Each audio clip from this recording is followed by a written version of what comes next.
Hi everyone, I'm Jordan, And I'm Keltie. and we want to welcome you to the YWAMERS.community. We're excited to have you here.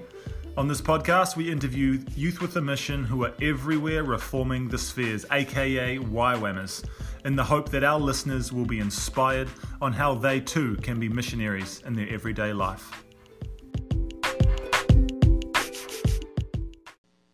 So today's our very first podcast. It's Jordan and Keltie Taylor here. Say something, babe. Hello, podcast people. Hello, podcast listeners. And our very first interviewee is Christina Martin. Welcome, Christina. Thank you. It's great to be with you guys. And we are calling you from just outside of Toronto, Canada. Where are you located? I am in Los Angeles, California. In LA. Right Yes. on. Where the sun is shining. It's currently snowing outside here. So we may be slightly jealous. Yeah. Oh, yeah. It's Yeah, probably it's a lot warmer there. About 70 degrees right now and still kind of sunny. So, yeah, I can't complain about the weather. Okay. It's very nice. Yes, it's beautiful. One day, send us there, God. Let that be our mission field. So, Christina, thanks for being our first ever guinea pig on this podcast. And firstly, where and when did you do your DTS? Yeah, thank you. I'm so honored, by the way. Thank you guys for asking me. So I did my DTS in Kona, and I did my outreach in South Africa. Okay. And what year did you do your DTS? I did my DTS in 2013, actually with Keltie. That's And right. January 2013. Yes. And Fire and Fragrance. Fire and Fragrance. And did you stay on after DTS, or did you go straight home? I did. So I went back to do the leadership track in Kona, and then I ended up staffing the 2014 January Fire and Fragrance School. Okay. What did you do between graduating DTS? Because that would have been, June, July, and then leadership track was that September? Yeah. So for those few months, I had lived on Oahu in Hawaii previously. So I went back there for a month to just reconnect with my church family, spiritual family, and supporters. And then I actually went back to Philadelphia for a couple of months just to be with family and continue raising support. Okay, cool. And did you always just plan on staffing once, or how'd that work out? Well, the funny thing about that is that I never really planned on staffing. I know, I was just secretly, but not secretly laughing at that. Keltie knew all about that. So I was like Yeah. trying to jump way ahead of God. And after DTS, I was wanting to go right into some kind of arts and missions movement. And right before staff training started, I was in Kona doing the leadership track with everyone, which all of my friends were staffing the DTS. And God gave me this crazy vivid dream about how I was supposed to go back to South Africa. And there were just a ton of details in that dream about why and how I was supposed to staff the DTS. So I ended up telling the school leaders, and it was all confirmed. So that's how I ended up staffing. Wow. So God gave you a dream. Full on. No denying that. Yeah, that was awesome. And so you just staffed the one time? So yeah, I just staffed the one time. And then, so after staffing DTS, did he give you another dream, or did he speak to you a different way? Like, is this a No, common thread in your life? that's the crazy part, is that I was expecting another dream, because I was like, well, what's next, God? And then I thought I was actually going to move to South Africa and do a long-term community plant there, and ended up going through kind of a difficult season, actually, of really making the decision to move out here to California. So I ended up going to 21 Project with the Circuit Riders in Pasadena. And during that time, I felt like God was really giving me the choice, like, you can actually move out here and do the same thing. So I made the decision to come out to LA. Oh, okay. 2014. Okay, wow. So you went from getting a dream, this is a clear direction from God, this is what you're supposed to do, to next kind of step was, hey, here's some options. And you had to kind of discern what you wanted, since God was giving you more of a choice, it sounds like. Exactly. Yeah. No, that was a growing process for me. Yeah, it's much easier when he just tells us what to do. That's what I find. Sometimes I'm just like, God, just tell me what to do, and then I'll do it, and then I don't have to think because you're way smarter than me. But then sometimes he actually wants to, I guess, grow us and help us to make our own decisions and journey with him. Totally. I just wanted God to give me another dream or give me a prophetic word and be like, okay, this is what I'm going to do. And I'll just, and I felt like he was actually saying, I want you to choose. And I did feel like in that particular season, he was even saying, it's the important thing was what I was going to do with him, more importantly than where I was going to do it. Wow. That's cool. That's cool. And so how long were you with working with the circuit riders over in Pasadena? So I joined the YWAM Pasadena community and thankfully was able to live in a house with some really great women and kind of go through my transition within the context of a YWAM community where they were very open. So it was Philip and Amy Ward's community, and they were very open to like just me following Jesus and figuring out like what that was going to look like down the road for me. Cool. So I served with circuit riders for a few months, but I think I had already known even before moving out here that eventually I was going to go back into work. So my degree and my work experience is in fashion and fine arts. And so I knew that at some point I really wanted to go back into that, but I wanted to bring, a heart for missions and passion for Jesus into that sphere. So just, I've got the Lauren's 7 spheres in front of me. So that would be under the celebration kind of sphere, arts, entertainment, and sports. That was kind of the field you'd trained in, you'd felt called to, and it was just figuring out how to transition well into that sphere. Yeah, so I had worked in that sphere for a few years before going into YWAM. And then when I felt just the pull from the Lord to go into YWAM, I think I knew beforehand that I still wanted to that God wanted to bring me around full circle and marry those two things together in my life. Wow. So because a lot of people go to YWAM straight after high school, or maybe they do their associates and then they go to YWAM, they're not sure what to do next. It sounds like you were already working, already using your degree. You said you felt like a pull from the Lord. So like, how did God lead you to do a YWAM DTS?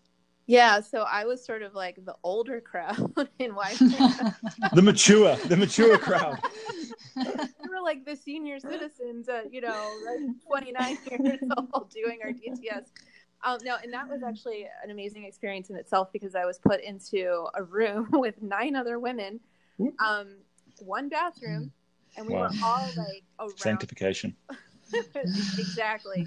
But you know what? It was so amazing because we're all still really good friends. We all still support each other, and wherever we are now, we're spread out around the world. But we were all around like late 20s, early 30s. And so, yeah, I had already like gone through a bit of life, like graduated from school and worked a few jobs in my field and even made a big move out to Hawaii on my own. And it was actually when I started listening to some podcasts from circuit riders like Andy Bird and Brian Brent. And then I got connected to a YWAM community house in Kaneohe, Hawaii. It was led by Davidson and Tiffany Brooks. And they had a ministry weekend where Amy Ward came and ministered to the whole house. And I was just like, who are these people? I need to be a part of this. This is crazy. Like, I've never experienced this with people my own age. And what I saw was just this crazy zeal and faith and passion for Jesus. And I was like, I really want to be a part of this. The other cool thing that started happening during this season was I was working as a textile designer for a fashion company in Honolulu, and just started getting really convicted about evangelism and how I wanted to be sharing Jesus with people at work, but I didn't quite know how, in that context. And so God convicted me one day, and the next day an atheist that I worked with told me that she had a dream about me and the other Christian at work and how we were hiding these heart-shaped cookies from her. That we basically were hiding food from her. We weren't sharing it with her. Snap. And I was like, oh my gosh. I think that dream is from God. And she's like, but I don't believe in him. And I'm like, but he still gave you a dream. Yeah. There's an open door to chat. Oh, wow. I remember that. That's so cool. Yeah, that was, so it kind of started even before I did my DTS. And then I was like, so just dying to like, fully dive into missions and just like setting aside that whole time. I wasn't sure how long it was going to be, in ministry, but I just felt like that's what God was leading me into. Yeah. Wow. So pretty clear leading. You got Amy Ward coming in and bringing down the house and Yes. You got stirred up. Yeah. And then another dream. So a few dreams in your story. That's super cool. And so you transitioned through by still journeying with the YWAM community, and then tell us a bit more about the kind of transition period, because a lot of our listeners might be going through that transition. How did transition happen for you? Challenges, struggles, victories? So I think it's been really hard, but it's also been really beautiful. And some of the greatest growth I think that God's brought me through. I've had I really struggled at first, I think, with what's spiritual and non-spiritual, so if you're going to go off of financial support, like if you're not going to be an occupational missionary in the traditional sense anymore, then obviously your first practical need is money. So you have to find a job. And I think just that process, I was kind of like, I struggled with a little bit of idealization of what things were going to look like in that transition, because I got these big words, or these big dreams about, oh, I want to start my own business or my own design firm or something. And I want to fuel that with living a present-centered life and starting the day with worship and prayer. And I still fully believe that God wants to do that in my life. But I don't think at that point I had a very clear concept of how long that was going to take to build. Yeah. And so when I started the transition, I would say that officially happened sometime around 2015 or 2016, of just having to get a job. And then from there, I found myself in LA, which is one of the most competitive cities to find a job in, especially in arts and entertainment. Yeah. And it was really just a process of just having to grow in hearing God for myself, and in really just finding accuracy in following the leadership of Jesus in my own life, and not getting caught up in this job isn't very spiritual and this isn't very exciting, but it's wherever we go, we bring the presence of God with us, even if it's being a server at a restaurant, which is what I had to do for a couple of years to supplement, the entertainment industry work. Yeah. Wow. So it sounded like the way you heard God while you were kind of within YWAM, and the way you were hearing God lead you and speak to you and discerning his leading as you were transitioning, were you hearing him the same kind of way, or was it kind of evolving how you were hearing him? Sometimes I think, it was definitely evolving, because he was, especially in that season, I think he was just really growing me in making decisions and in just trusting that God is in me, and that there are times when he trusts us to make decisions, and we don't necessarily have to have a prophetic word or even have a whole bunch of people cheering us on. Because the thing about being in YWAM that's so wonderful is that you're surrounded by a bunch of Jesus loving encouragers who are constantly yes, go do this. And then when you start to transition out of that, you don't always have that. On a daily basis, especially. You mean those people you were serving at the restaurant? They weren't Exactly. saying hallelujah in their seats? You don't show up to work with your coworkers and, they're you're so amazing. We're so happy you're here. You don't have an intercession time in tongues before you start your shift? Okay. So it's that's always a little bit of a shock. And I feel like going through that, of course, I think it's good to just acknowledge that it's going to be hard. And that the reason why we all signed up to, be revivalists in the first place is because the world is a dark place and it needs the light of Jesus. So going back into it, it's I think it's really good to carry the mindset yes, it's probably going to be hard in some ways, but Jesus, is going to be with me, and he's going to lead the way. Yeah. And I think what also can help, I know it's helped me, is if I was going to India to be a missionary there, I would expect it to be really hard. I would expect there to be spiritual warfare. I would expect there to be challenges, physical, emotional, spiritual challenges, relational challenges. But sometimes when we leave to be a missionary in Hollywood, or we go to be a missionary in Toronto, we sometimes don't think, oh, it's going to be hard, oh, it's going to be as difficult. But really, there's just as much spiritual warfare. There's just as much opposition. The devil is just as real, trying to steal, kill, destroy our lives. It's just a different kind of battle. And so actually just understanding that it's still going to be a challenge actually helps you, I feel, transcend that challenge. If you don't expect it to be hard and it is, then you deal with disappointment, you deal with confusion, sometimes even shame. Am I not doing enough because I thought it would be easier? as you mentioned earlier, you might have words, so you feel like these words aren't coming to pass. So God is faithful. So is it my lack of faith or faithfulness? And yeah, it can really be confusing if you think it's going to be smooth sailing. Absolutely. So you worked 2 years, kind of supplementing your income, you said. So then after 2 years, did you go full time into the celebration sphere? Like, tell us a bit about that. Yeah. So around 2016, so doing costume design was always something that I wanted to try out because I've always loved movies and the film industry. And actually, Keltie, you were one of the people that really spoke into that, just seeing that in my life, that I had like some kind of calling to be in the entertainment industry and just be around entertainers and be around those people. And so that was kind of a thing that I held, in my heart for a long time. And so found myself in LA, and one of my neighbors who was also in the missions community was working as a set designer. I'm sorry. And so I just asked him, and I said, hey, I've always been curious about what it looks like to work in the film industry, and I have a degree in fashion and I know how to make clothes. I'd like to get into costume design. So long story short, he connected me to some key people, and I started.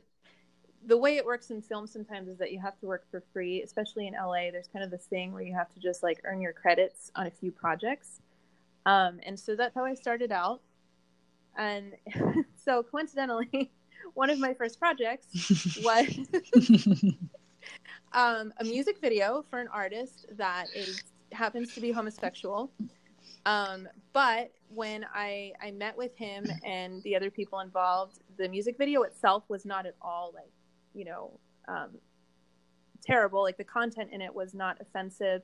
It was really just like a fun song and going to be a really beautiful music video. So I decided that I prayed about it. I felt like God was saying like, yeah, do this. And that he wanted me to just go be on that set, to be a light and to love these people there. Mm. But of course, so the first string of projects that I got in the film industry just really kind of threw me off at first, because you come out of YWAM, and when we think hardest and darkest, sometimes we think about places like India, or we think about places like Nepal where there's just a lot of witchcraft or cannibalism or, different religions, but you don't necessarily think about a homosexual artist and being on his music video set. Mm-hmm. At least that's not what I had initially thought of when I thought of the hardest and darkest places, but it totally made sense for how God made me and who he gave me favor and grace to be around. Mm-hmm. Wow, yeah. And I don't necessarily have the favor and the grace to go and be in an Islamic nation, but I feel like I've had, the understanding, or at least the love for the people that are on film and TV sets, to be with them. And so through that first music video, the way that you get work in this industry often is based on relationship and who you know. So working on that music video connected me to a few more people that brought me on future projects, which eventually led to paid work. Okay, wow. That's cool. So not you couldn't have foreseen how God would have led you into transitioning out of YWAM, and how he would have got you your paid gigs, and how long it would have taken to go full time. And it just seemed like you were kind of discerning as you were going, and it wasn't always easy maybe to know what was God, but having to make decisions and just kind of figuring it out as you go, it sounds like. Yeah, and it also really challenged, I think, just what I knew to be right and wrong, as far as like what projects can I really take, because am I endorsing the spirit behind this, and so that was the process that God was really bringing me through. And what I found that is, when I got on these sets, when I went into these places, for example, one of the dancers in the music video was a burlesque dancer in Hollywood, which of course I don't support burlesque dancing, and I've never had a history in anything near the sex industry, but I felt like God gave me the grace to be around all of that. And so she brought me into her work and wanted me to design a costume for her. And I was driving down to this burlesque club in Hollywood, and I was like, God, I really don't know if this is okay, but I really love this girl, and I really want to just like be a friend to her, and I want to share your love with her. And so I went and I met with these people, and they were so honoring of me and so honoring of the fact that I was a Christian, because I just said, I can't really design anything that would objectify a woman, but I really want to see what's possible, as in terms of work. And I just felt the Lord say, Christina, these people aren't going to go to church on Sunday. So I'm bringing you to them because I want them to know that I love them. Wow. And it was so much more about like relationship with these people than it was about the fact that I found myself in a burlesque club. And so I didn't end up, getting into the burlesque field. It was more about just like God bringing me there to develop relationship and friendship with these people. Wow. Yeah, that's a tough one of trying to discern, by me doing this, is this me saying by my actions I'm agreeing with this lifestyle or this way of life or this behavior, or is it just me accepting them as an image bearer of God, and it's me loving them, and to love them I need to be in relationship with them, and to be in relationship with them I need to be in their world to some degree and bring that light and that love and that truth into their world, since they may not step, as you said, grace the door of a church. They may not come into to the world that we're familiar with. So what I find sometimes difficult is discerning between, is this me agreeing with them or is this me accepting them, and understanding there is a difference, that not always if you're accepting them as a human that deserves love doesn't always mean you're agreeing with their behavior. And sometimes for things like homosexuality or things like people working at a burlesque club, it can appear more dark and sinister than someone, say, that's just generally sleeping with their girlfriend or practicing immorality, other things that we also think are harmful to relationship and harmful to the human soul. But we'd still hang out with our friends that are non-Christian friends that are just sleeping with their girlfriend. We wouldn't think, I can't hang out with them because am I saying that I think it's okay? But somehow if we hang out with sometimes someone that struggles with homosexuality, it can look like, are we agreeing with them if we go along with hanging out with them and their lifestyle and where they frequent, the places they frequent? But yeah, for me, it's helped. Okay, if I accept them, it's not necessarily agreeing with them. And generally, they know that we're Christians and what we believe. So it's normally just other people looking on at us, I find, and just, is this, how are other people going to look at this? But having to get over the fear of man and what other people might think about my actions. Exactly. And, through that process, it really helped to have my close friends just speak into it and pray with me and say, yeah, we feel like this is what God has for you. And you know what? We know who you are. So even if you get a reputation, like a dark reputation, we know that you love Jesus, and we know that you're not doing this because you are approving of homosexuality or you're approving of the content in this movie. We know that you're doing it because God's actually leading you there to be next to these people. And it's not so much about your resume. It's about relationship. Wow, that's cool. So it sounds like you're talking a little bit about the friends you have. You sounds like you have some community there. I know a lot of people that transition out of YWAM and that they're out in the spheres. Sometimes finding community can be a challenge. So tell us a little bit about the community you have, the people you lean into for wisdom and support, and how you came to have those friends. So some of those friends were from my community on Oahu, a Calvary Chapel church that I found a while back, and they just ended up being lifelong friends. And then, of course, some of those friends like Keltie and you guys have been long-term friends now since DTS. So I stay in touch mostly long distance, just talking over the phone and having weekly or bi-weekly conversations, deep conversations about what's going on, and asking for prayer. Then we have some really great friends here that we've just grown close to over the years. My husband, his best friends from childhood live here. We also have some really good friends from church that we just regularly either have dinner with, or we do airport runs, whatever it looks like, because LA life is so busy. Sometimes it looks like an airport run is your quality time. But yeah, just, seeing each other at church on Sunday, doing lunch after, and of course, just reaching out randomly and saying, hey, let's get together, or I have to make this decision. For example, I'll just share this quickly, but my first paid movie job was actually for a horror movie. And it was like such a curveball that I felt from God, because it was like, the fulfillment of a promise that God was going to provide work. And so I worked that out in community and had several friends pray into it with me, and just felt like God was saying yes, and I really needed that support from people.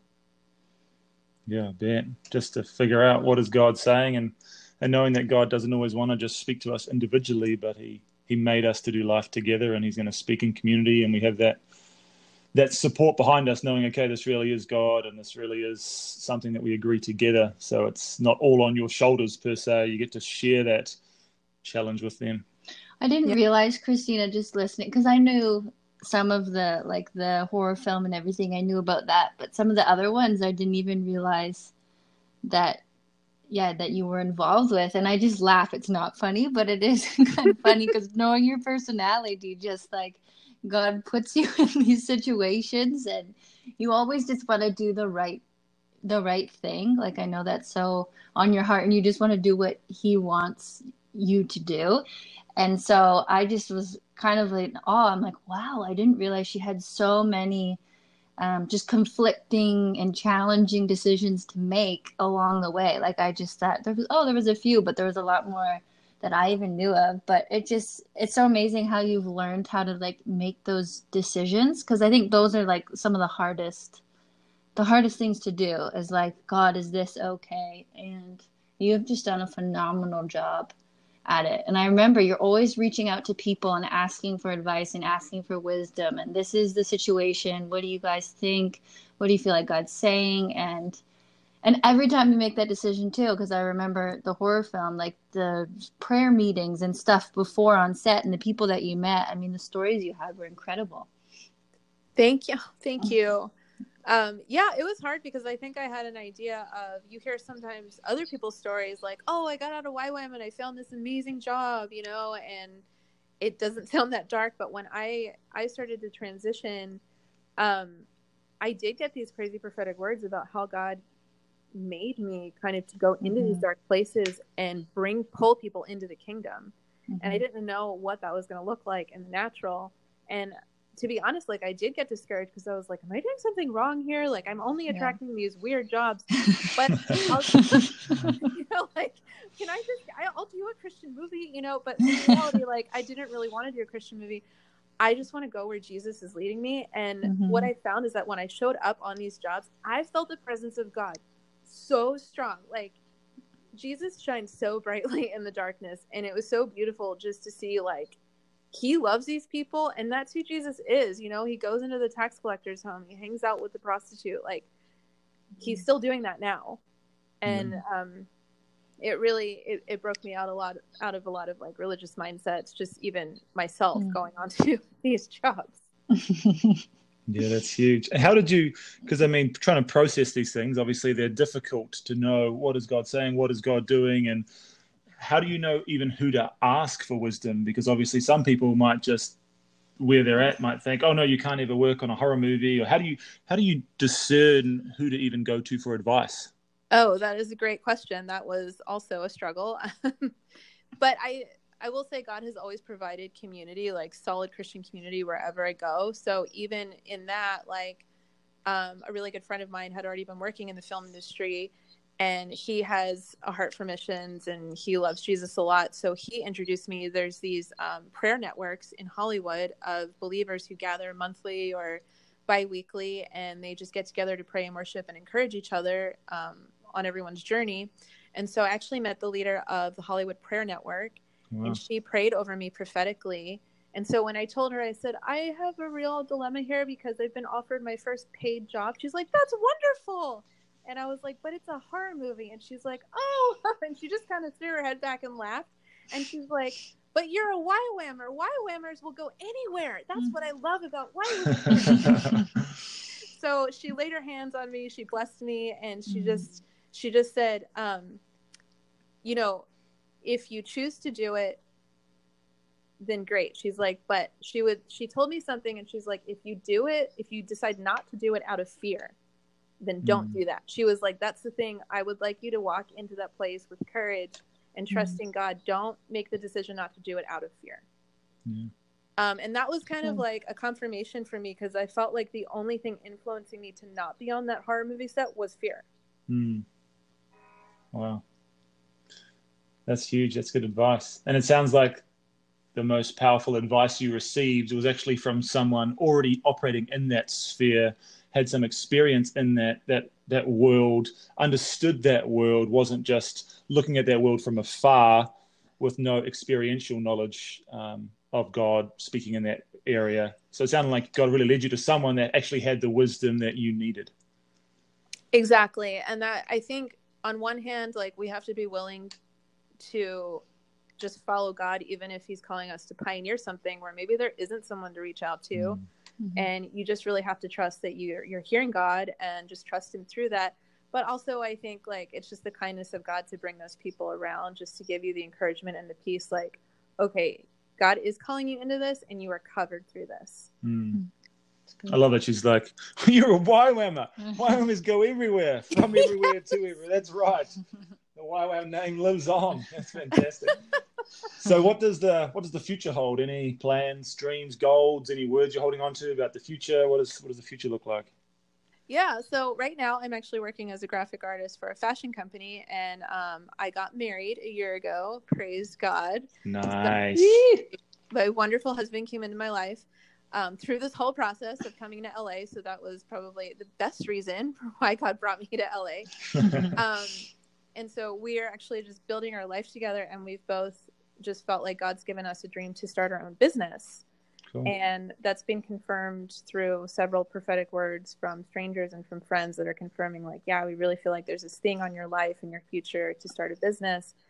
And so where we're at right now, we're both working as employees for different companies. My husband is in the specialty coffee industry as a director, and then I'm a graphic artist for a fashion company. And we're not exactly sure how or what the business is going to be, like how it's going to come together or what it's going to look like yet.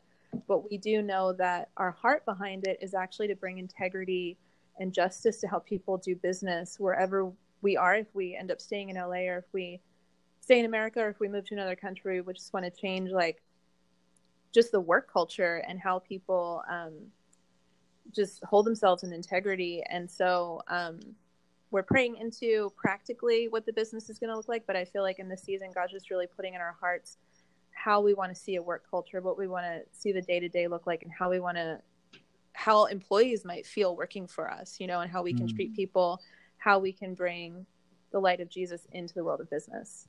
Wow. It's amazing. Sounds like you are being visionary, to quote one of the YWAM values, which I love so much. Yes. It's a visionary season right now. That's super cool.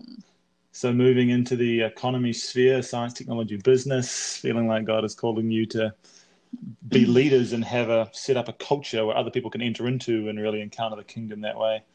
That's super cool, super pioneering, super YWAM of you. Yes. Pioneering something new.